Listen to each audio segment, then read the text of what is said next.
Abantu abasinga balowoozeza mbu Bobi Wine agenda ku featuringa mu Nigeria ekimu abo siba nenyo olw'endowooza yaabwe olw'ensonga Bobi Wine yazannyako ebina Uganda bibiri naye bambi si we kiri amanya endoboozi bamutye mu SMX representing straight out SMX media ne bazanyi ba SMX media subscribers mwebale nnyo bambi mwebale eddala nawe tanaka kubeera ngo subscribing ami kankusaba subscribing no ku SMX media tojja kubeera ngo missing updates naddala mu entertainment industry ate ne stories zaffe ziba nyimpimpi naye ng'ekisinga okubeera ekikulu stories zaffe tuzikonvertinga nzibeera nga tezitwala nnyo data mwalabye ebifaananyi bya Bobi Wine nga bisatulatinga kumu n'ekifaananyi kya Nadia Buhari oyo mwana omunaggana lwakuba twasinga mumanyira nnyo mu Nigeria n'era n'ebinaggana we byasinga okubeera nga bitundira naye omwana muwala Nadia Buhari mwe yajjira kati mwalabye ebifaananyi bya Bobi Wine nga bitambulira kumu n'ekifaananyi ky'ono mwana muwala konze kangende nfune clear information ngenda okujogigamba ba SMX media subscribers nga njeekakasa kiki mbagamba Bobi Wine bamitagenda kubeera ng'azanya Nigeria however much kikyasooka Bobi Wine okuzanya Nigeria wadde level zalimu siza kuzanya bi Nigeria oba bi Uganda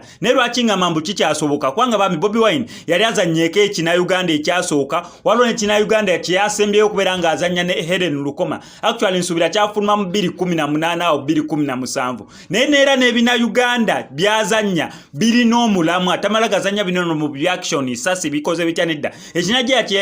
uriya no ngamba Nigeria ekina Uganda Bobi Wine kyasembayo okubeera ng'azanya kye bayita a call for action mwakira bakyali political naye nga sensitizing abantu okubeera nga beekolera oba batereka sente zaabwe mu sako kwegamba firimu eziyigiriza okwekulaakulanya ate naye nga yali political banene abannabyabufuzi abatafaayo okubeera nga balondoola embeera y'ebyobulamu mu malwaliro nawa abantu abo bakulembera balivinga batya mu daily life yaabwe so ekina Uganda ekyo kyali kikwatagana ku social life political ne economy y'Abannayuganda oba y'abantu bonna bali balaba eyo firimu naye Bobi Wine tagenda kubeera ng'azanya Nigeria this time round oba kinagana however Nadia Buhari bambi ali inspired nnyo by Bobi Wine olw'ensonga Nadia Buhari ono agenda beera nga celebrating a birthday ey'emyaka 39 yes mwana muwala akuliridde yes agenda beera nga celebrating a birthday ey'emyaka 39 nera nga yagambye Bobi Wine ono gwayagala abeere guest of honor ku birthday ye si birthday mbu ojja kusitula presidential candidate ng'oyo mutwale just ku birthday nedda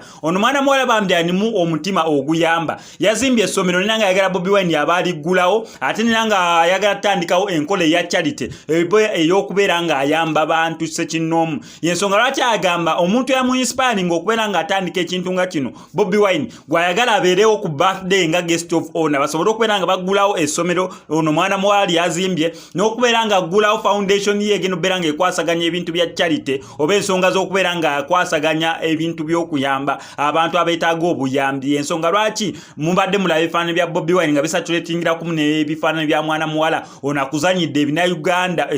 ntazanye bina Uganda akuzanyidde ebina Nigeria n'ebinagana nkuyanja nga begase wamu ne Nollywood oba movie industry ya Nigeria wamu ne ya Ghana so twagaliza Bobi Wine birungi byerere nono Nadia Buhari tumwagaza birungi byerere Reno initiative byatandise okubeera nga atambula oba digase ya Bobi Wine asobola okubeera nga agigira agitambuliza ddala oba omukulu gwa Bobi Wine guleme kubeera nga gustopingira wano gusigale nga gwekulula paka ne mawanga agenjawulo obeera gade story yange gye nkoze wa mikankusabo subscribing ano ku SMX media kubeera missing updates naddala nga zino wano ku SMX media tubana updates buli lunaku buli ssaawa story wejjira we tugikolera MSSMX